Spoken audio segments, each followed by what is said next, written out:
Le professioni sono in alcuni casi molto diverse, ma accomunate dalle grosse difficoltà che i lavoratori di tutti questi settori incontrano in maniera sempre maggiore. Il 22 dicembre sarà sciopero del terziario e del turismo, con una manifestazione che a Milano raccoglierà per il nord Italia impiegati di vari settori accomunati dalle stesse richieste, salario e diritti. Sciopereranno tutte le lavoratrici e i lavoratori dei settori del terziario e del turismo.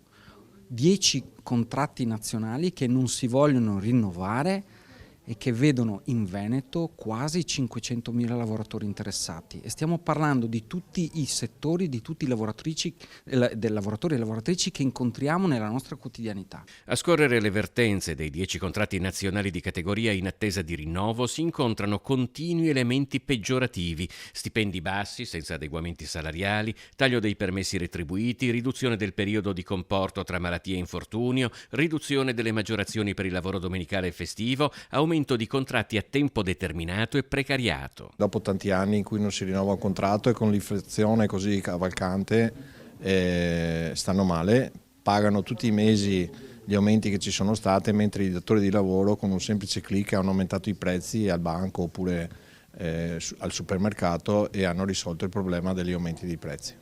Nel turismo, nonostante il continuo aumento di presenze, gli stipendi rimangono al palo, sostengono CGIL e Cislewill. La precarietà e il nero, il grigio compaiono sempre più di frequente nei bar e nei ristoranti. Da studi fatti dalla CGIL, dai nostri uffici vertenza, in un anno arriviamo anche a 36 milioni di ore di lavoro nero recuperate, che equivalgono rispetto alle realtà produttive del settore in Veneto a più del 40% di irregolarità. Se poi noi lo confrontiamo con i dati dell'Ispettorato del Lavoro, sono molto più alti.